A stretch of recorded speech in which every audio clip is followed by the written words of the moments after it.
नमस्कार. जय संविधान मित्रांनो. पिंपरी चिंचवड महानगरपालिकेचे नवनिर्वाचित महापौर श्रीयुत रवी लांडगे यांनी एक आवाहन केलेलं आहे. त्यांच्या सत्कारासाठी येणाऱ्या किंवा त्यांचं स्वागत करण्यासाठी येणाऱ्या नागरिकांनी पुष्पगुच्छ वगैरे न आणता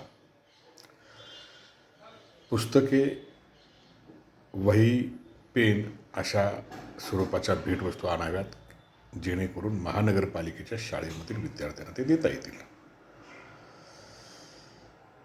चांगलं आव्हान आहे, त्याबद्दल त्यांचं स्वागत केलं पाहिजे. परंतु महापौर साहेब हे ओळ विसरले की पिंपरी चिंचवड महानगरपालिकेच्या शाळांमधील विद्यार्थ्यांना सर्व प्रकारचे साहित्य देण्याची जबाबदारी ही पिंपरी चिंचवड महानगरपालिकेची आहे. अर्थात महानगरपालिकेचे लोकनियुक्त प्रमुख म्हणून महापौर रवी लांडगे यांची आहे.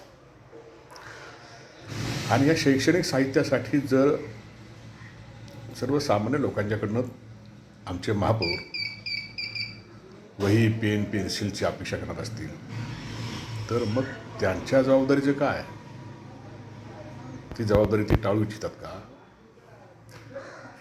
किंवा ते त्यांना माहितीच नाही का? याचाही गांभीर्याने विचार केला पाहिजे.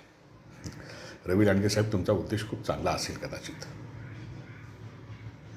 परंतु महापालिकेच्या शाळांमध्ये जे विद्यार्थी शिकतात त्यांना जे शैक्षणिक साहित्य लागतं ते तर तुम्ही पुरवलं पाहिजेच महापालिकेच्या वतीनं, पण त्याचबरोबर त्या शाळांमध्ये सर्व प्रकारच्या सुविधा व्यवस्थितपणे त्या विद्यार्थ्यांना मिळतात की नाही हे पाहिलं पाहिजे.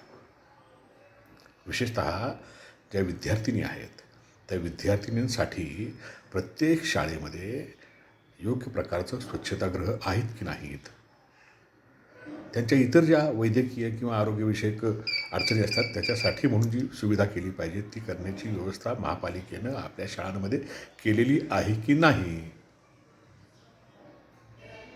महापालिकेतील शिक्षक आहेत, शिक्षक वर्ग जो आहे तो व्यवस्थितपणे काम करतो आहे की नाही. विद्यार्थ्यांना चांगल्या दर्जाचं शिक्षण मिळतं आहे की नाही. चांगल्या दर्जाची मैदानं या शाळांसाठी उपलब्ध आहेत का? चांगल्या दर्जाच्या आरोग्य सुविधा या शाळांमध्ये दिल्या जातात का?